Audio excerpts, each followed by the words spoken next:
గారు, మీరిలా డీలా పడిపోతే ఎలా? ఈ పూజ ఆగిపోయేలా ఇంకో మార్గం ఏదైనా వెతికారా? ఏవోనే జ్వాల, ప్రతిసారి మనం తవ్వుకున్న గోతిలో మనమే పడుతున్నాం. ఆ వసుంధర కళ్ళు తిరిగి పడిపోయిందని సంతోషించే లోపే నేను పూజ పూర్తి చేస్తాను, శివలింగం ఎదురుగాని కూర్చుంటానని పట్టుపట్టి దేవుడికి దండం పెట్టి నవజాతి పూలను కూడా శివలింగం మీద వేసేసింది. ఇంకో ఛాన్స్ వసుంధరకి ఇవ్వకుండా మన జ్వాల ఇంకో ప్లాన్ అమలు చేసింది. కొంప తీసే కొబ్బరికాయలతో దాని తల పగలగొడదాం అంటారా ఏంటి? అది కాదు ఐరేంద్ర గారు, ఒకసారి అటు చూడండి.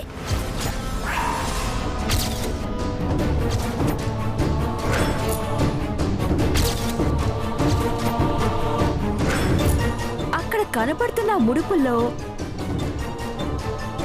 ఈ కెమికల్ పౌడర్ కలిపారనుకోండి, వసుంధర కళ్ళు తిరిగి పడిపోవడం కాదు, కళ్ళు పేలిపోయి పడిపోతుంది.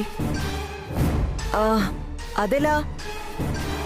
ఆ ముడుపుల్నే పంతులు గారు వంశీ వసుంధరల చేత హోమంలో వేయించిపోతుండ్రు. ఈ కెమికల్ ని ఆ ముడుపుల్లో వేయగానే వసుంధర కళ్ళు తిరిగి పడిపోద్ది. అప్పుడు మనం నీరసంతో కళ్ళు తిరిగి పడిపోయిందని అందరి ముందు పుకారు పుట్టించి బలవంతంగా దాని చేత ప్రసాదం తినిపించి ఉపవాస దీక్ష భగ్నం చేయించొచ్చు. అంతే ఐరేంద్ర గారు. జోగేంద్ర, నువ్వు వెళ్ళి ఆ ముడుపుల్లో ఈ కెమికల్ పౌడర్ కలిపేసి. అలాగే.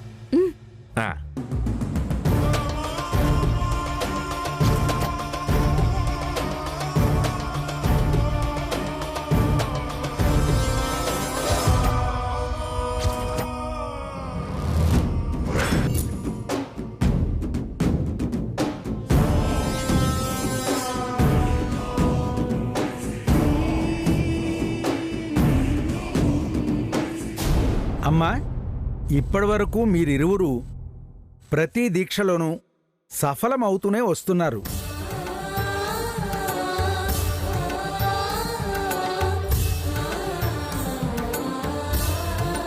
ఇది ఆఖరి సహస్రనామార్చన పూజ.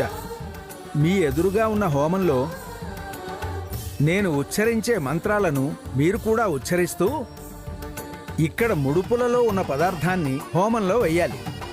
అలాగే పంతులు గారు. అలాగే పంతులు గారు.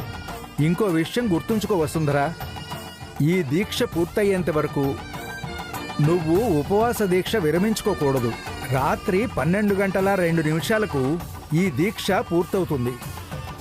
అలా కాదని పచ్చి మంచినీళ్లు ముట్టుకున్నా అంతా వ్యర్థమవుతుందమ్మా. మీరు చెప్పింది నాకు అర్థమైంది. ఎలాంటి పరిస్థితుల్లోనూ పూజకు భగ్నం కలగనివ్వను. వసుంధర, ఇలా పంతులు గారు ఎందుకు చెప్తున్నారు తెలుసా? ఇప్పటిదాకా నువ్వు శక్తిని కూడగట్టుకొని దీక్షలో నిమగ్నమైపోయావు. పూజ పూర్తయ్యేంత వరకు నువ్వు ఈ శక్తితోనే ఉండాలని నేను కోరుకుంటున్నాను. పంతులు గారు, మీరు మొదలు పెట్టండి. హరి ఓం. అయం ముహూర్తస్సు ముహూర్తోస్తు. దీపం జ్యోతిపరబ్రహ్మణే నమః. ఓం గణానాం త్వా గణపతిగుం హవామహే కవిం కవీనాముపమశ్రవస్తమం.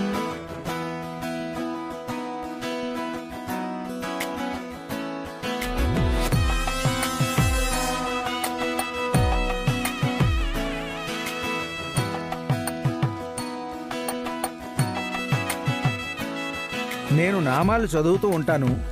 మీరు స్వచ్ఛమైన నెయ్యిని హోమంలో పోస్తూ ఉండాలి. ఓం సోమాయ నమః స్వాహ.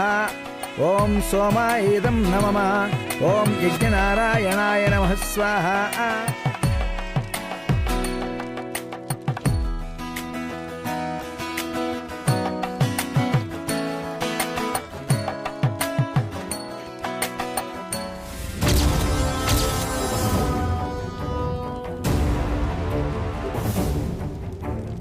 ఐరేంద్ర గారు, మీ వదిన గారిచ్చిన సపోర్టుతో ఆ వసుంధర రెచ్చిపోయి మరీ పూజలో మొగ్గు చూపిస్తున్నట్టుంది. ఇలా అయితే అది 12 గంటల్లోపు పూజ పూర్తి చేసేస్తుంది.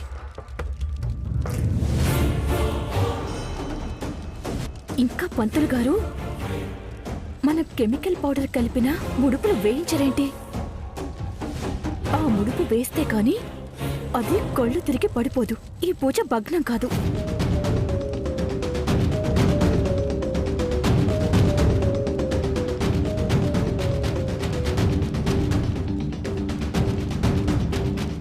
ఉజ్వల, ఇప్పుడు టైం 11 మాత్రమే కదా అయ్యింది. 12 అయ్యేలోపు దాని చేత ప్రసాదం తినిపించి దీక్ష భగ్నం అయ్యేలా చేద్దాం.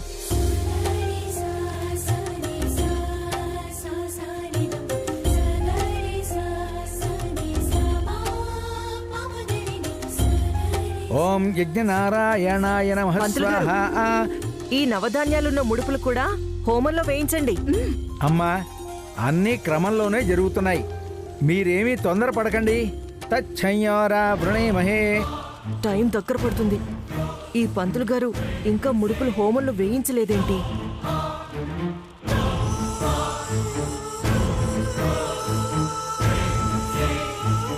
అమ్మా, ఈ ముడుపులు కూడా ఒక్కొక్కటిగా హోమంలో వేయండి.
అగ్నిర్వా అపామాయతనం ఆయతనవాన్ భవతి యోగ్నేరాయతనం వేద.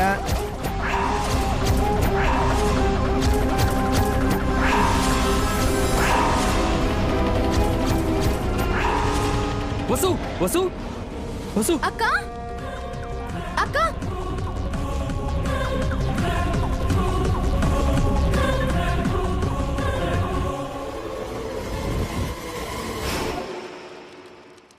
ఆనంద్, అక్క డాక్టర్ గారికి కాల్ చేయి. వసు ఇక్కడే ఉన్నారు, నేను వెళ్ళి తీసుకొస్తాను. వసు వెళ్ళు. అక్క అక్క వసు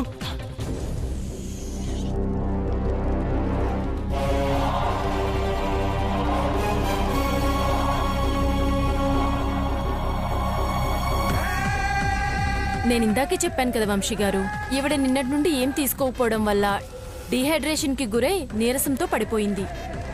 ఇప్పుడు నేను ఇంజెక్షన్ చేసి స్పృహలోకి తీసుకురాగలను. మీరు ఇప్పుడైనా ఈవిడికి ఏదైనా తినిపించాల్సిందే.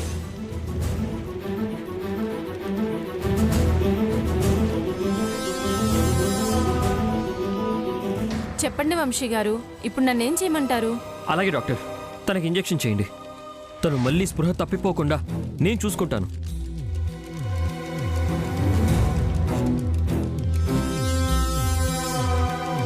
వసుంధర క్షేమం కన్నా నాకు ఇంకేది ఎక్కువ కాదు డాక్టర్. ముందు మీరు ఇంజెక్షన్ చేయండి.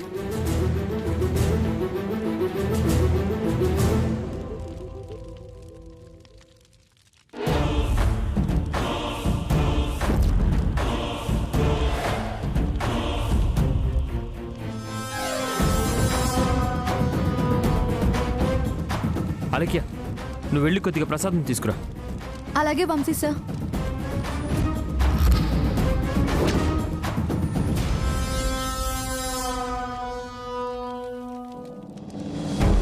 ప్లీజ్ సార్, వద్దు తిను వసు. వద్దు సార్. పూజ పూర్తవ్వాలంటే నువ్వు తినాల్సిందే. నువ్వు తినాలి వసు.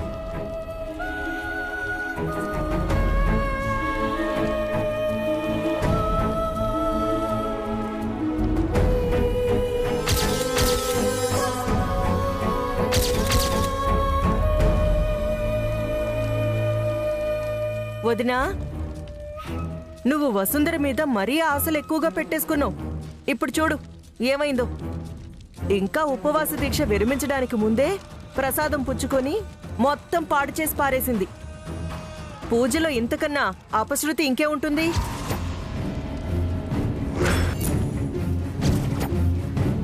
ఏయ్ వసుంధర, నీకు కొంచెం కూడా దేవుడి మీద నమ్మకం లేదా? ఉదయం నుంచి అటు ఇటు పరిగెడుతూనే ఉన్నావు. ఇంకొక 10 నిమిషాలు ఓర్చుకొని ఉండుంటే నీకేమయ్యేది? అయినా నువ్వు భరోసా ఇచ్చావుగా వదినా, నీ మాట నిజం చేయడం ఎందుకులే అని చెప్పి ఇదిగో ఇలా కావాలని కళ్ళు తిరిగి పడిపోయినట్టు నటించింది ఈ వసుంధర. పంతులు గారు, మా కుటుంబ సభ్యులందరం పొర్లు దండాలు పెట్టినా ఈ పాపం పోదు. ఎలాగో పూజ మధ్యలో ఆగిపోయింది. ఇప్పుడు మమ్మల్ని ఏం చేయమంటారో మీరే సెలవివ్వండి. ఈ వసుంధర పూజ పూర్తి చేయకుండా ఇలా చేసినందుకు అందరం శిక్ష అనుభవించాల్సిందే. పదండి, ఇంకా ఇక్కడే ఉంటే రెట్టింపు పాపం మూట కట్టుకోవాల్సి వస్తుంది. మాట్లాడకండి అత్తయ్య. మీరు అనుకుంటున్నట్టు మా పూజ మధ్యలో ఆగిపోలేదు, భగ్నమూ కాలేదు. పూజ పూర్తయింది. దాంతోపాటు వసుంధర దీక్ష కూడా ముగిసింది.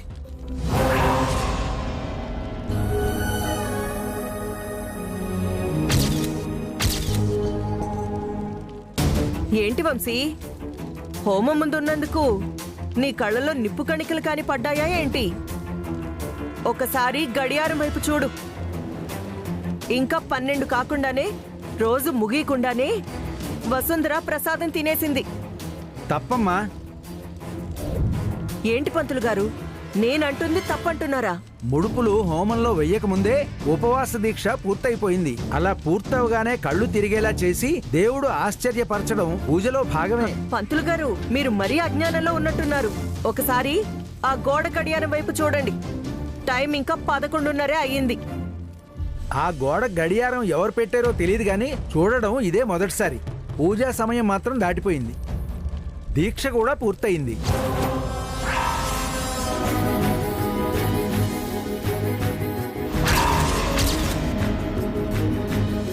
అత్తయ్య, నేను కూడా సమయాన్ని చూసి అర్థం చేసుకుని వసుంధరకి ప్రసాదం తినిపించాను.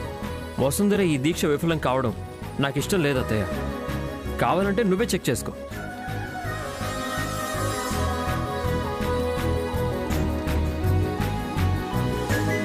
అమ్మా, అంతా సవ్యంగానే జరిగింది. మీరిరువురు దేవుడికి నమస్కరించుకోండి.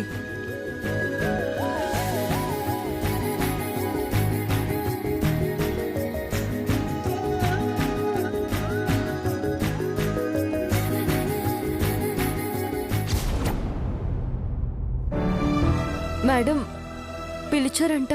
మరోసారి నిన్ను తీక్షణంగా తృప్తిగా చూడాలనిపించిందమ్మా, అందుకే పిలిపించాను. నేనిప్పుడు ఈ ఇంట్లోనే మీ అందరితో సంతోషంగా ఉండాలని దీవించండి మేడం. దేవుడి ఆశీర్వాదం కోసం గుడికి వెళ్ళినా నీ మూలంగానే మా అందరికీ భరోసా దక్కిందమ్మా వసుంధర. లేదు మేడం, నేను ధైర్యంగా ఉండడానికి కారణం వంశీ సార్. ఆయన కోసం పూనుకున్న ఈ దీక్ష పూజ కార్యక్రమం ఏ కారణం చేత కూడా విఫలం కావడం నాకు ఇష్టం లేదు. వంశీ సార్ కోసం మొదలుపెట్టిన ఏ కార్యక్రమం ఆగిపోకూడదు. ఉదయం నుంచి పచ్చి మంచినీళ్లు కూడా ముట్టకుండా కఠిన ఉపవాస దీక్ష చేశావు. పూజలో అంతరాయం కలగకూడదని నవజాతి పూల కోసం అడవులకు సైతం వెళ్ళావు. ఇంత శ్రద్ధ పెట్టి పనిచేసిన నీకు అడ్డెవరు ఉంటారమ్మా వసుంధర? వంశీని నిందుకలా గౌరవిస్తాడో, వంశీని నువ్వెందుకంతగా ప్రేమిస్తావో ఇప్పుడే అర్థమవుతుందమ్మా. ఈ విషయంలో మీకెప్పుడు నేను రుణపడి ఉంటాను మేడం. వంశీ సార్ లాంటి గొప్ప మనిషిని నాకు తోడుగా ఇచ్చారు. మధ్యతరగతి కుటుంబంలో పుట్టిన నేను ఇది గొప్ప వరంగా భావిస్తాను. లేదమ్మా, నువ్వు మా ఇంటి కోడలిగా రావటం మా అదృష్టం. ఐరేంద్రి అత్తయ్య గారు నిన్నెప్పుడు నిందిస్తూనే ఉన్నా, ఈ ఇంట్లోంచి వెళ్ళిపోమని అవమానిస్తున్నా, వాళ్ళకి సమాధానం చెప్తూనే నీ కాపురాన్ని చక్కదిద్దుకుంటూ వస్తున్నావు. అందరి మన్నన పొందడానికి నాకెప్పుడు అండగా నిలిచింది మీరే మేడం. మీ ఆశీర్వాదం నాకెప్పటికీ కావాలి. చల్లగా ఉండమ్మా. వంశీ కొత్త జీవితం మొదలుపెట్టినా మా అందరి ఆశీర్వాదం కన్నా ఆ దేవుడి ఆశీర్వాదం మీకెప్పుడూ ఉంటుంది. అత్తయ్య గారు ఐరేంద్రి నిన్ను అర్థం చేసుకుని నీతో సవ్యంగా నడుచుకునే రోజులు ముందే ఉన్నాయి. వాళ్ళల్లో మార్పుని ఇంటి పెద్ద కోడలి స్థానంలో ఉండే తీసుకొస్తాను మేడం. అపర్ణ మేడం వంశీ సార్ని ఎంత ఉక్కిరిబిక్కిరి అయ్యేలా ప్రేమిస్తారో నాకు తెలుసు. అదే విధంగా నన్ను కూడా ప్రేమించేలా అపర్ణ మేడం గారికి తెలియజేస్తాను మేడం. దేవుడి దీక్షలో ఆటంకాలు ఎదుర్కొని నెగ్గిన దానివి. వీళ్ళ మనసులు గెలుచుకోవటం నీకు పెద్ద కష్టమేం కాదమ్మా. నువ్వు ప్రయత్నించు. వంశీ దగ్గర నుంచి నా దాకా అందరూ నీకే సపోర్ట్గా ఉన్నాం. Thanks madam. నేను వెళ్ళి మొక్కలకు నీళ్లు పోస్తాను. ఆ తర్వాత ఐరేంద్ర గారిని కలుస్తాను. వెళ్ళమ్మా, వెళ్ళి ఆ ఐరేంద్రకి కొంచెం బుద్ధి చెప్పు.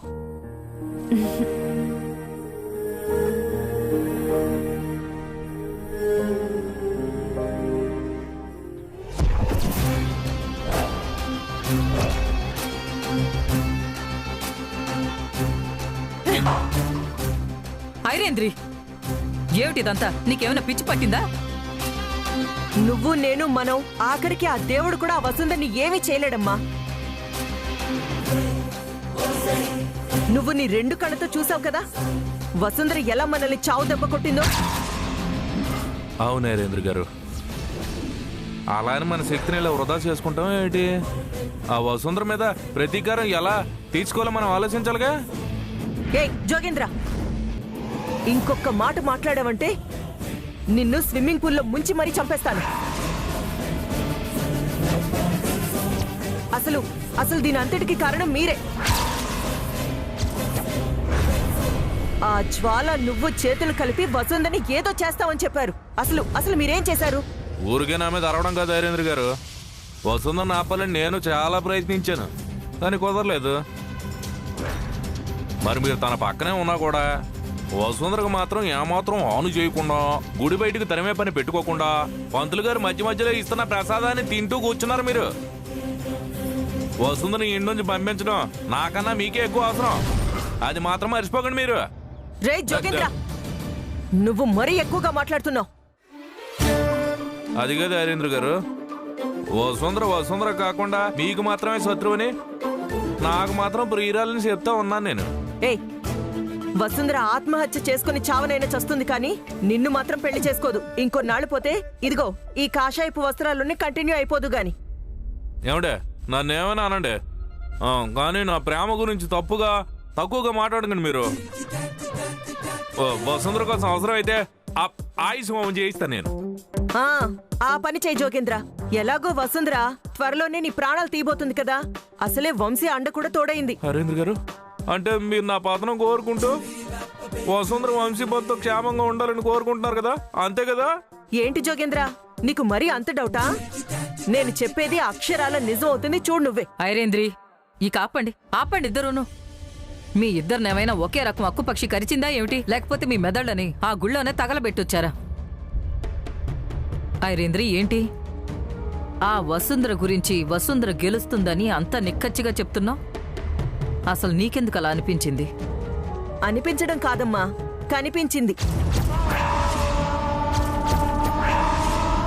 వసుంధర ఎన్ని తప్పులు చేసినా వంశీ క్షమించడం, అది సానుభూతితో సుచిత్ర వదినకి ఇంకా దగ్గరవ్వడం, పూజ అట్టహాసంగా జరిపించిందా?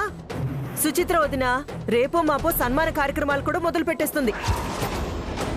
వంశీ సుచిత్ర వదినలే వసుంధరకి బలంగా మారినప్పుడు దాన్ని మనమెలా ఢీకొట్టగలవమ్మా? ఐరేంద్రి, నీకు నా మాట మీద కూడా నమ్మకం లేదా? ఆ వసుంధర ముందు నేను కూడా నీకు తక్కువైపోయానా? లేకపోతే నువ్వు కూడా దాంతో పాటు కలిసిపోతావా? అమ్మా, నేనలా అనలేదు. మరేమిటి నీ ఉద్దేశం ఏమిటి? వసుంధర మనకి మాత్రం 4 అడుగుల దూరంలో ఉండి మనకి భయపడి ముందడుగు వేసే ధైర్యం లేక ఉక్కిరి బిక్కిరి అవుతుందనుకుంటున్నాం. కానీ అది అక్కడ నిలబడ్డానికి గల కారణం నా స్థానం ఇదేనని పదే నిరూపిస్తుందమ్మా. దాని హుషారు చూస్తుంటే నీ స్థానం కూడా జప్తు చేసేలా కనిపిస్తుంది. ఆ దారుణమైన రోజు రాకముందే నాకు నా కూతురికి విముక్తి కల్పించి అనంతలోకాలకి పంపించేసేయమ్మా. ఐరేంద్రి, అవునమ్మా, ఆ వసుంధర్ని ఎదుర్కోవడం ఇక మన వల్ల కాదు. వంశీ వసుంధర్ని అసలు కలవకూడదనుకున్నాం. మన ఊహకు అందనట్టుగా వాళ్ళు పెళ్లి చేసేసుకున్నారు. ఇక వాళ్ళు ఎప్పటికీ విడిపోరు. ఐరేంద్రి, నువ్వేనా ఇలా మాట్లాడుతుంది? చి, నిత్యం వసుంధర పతనాన్ని కోరుకునే నువ్వేనా ఇలా మాట్లాడుతుంది?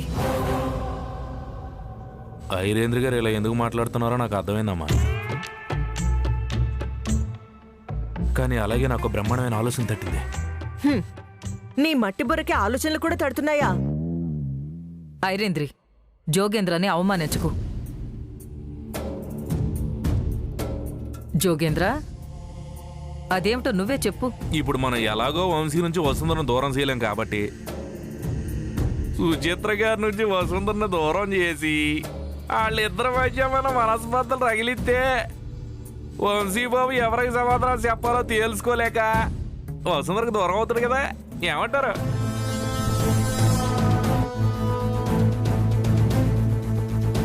జోగేంద్ర, చాలా కరెక్ట్గా పనికొచ్చే ఆలోచన చెప్పావు. ఐరేంద్రి, ఇంతసేపు నువ్వు ఆవేశంలో ఉన్నావు కాబట్టి నీకు ఈ ఆలోచన తట్టలేదు. ఇప్పుడు మనం చెయ్యాల్సింది వాళ్ళ మధ్య స్విచ్ పెట్టడమే ఐరేంద్ర గారు.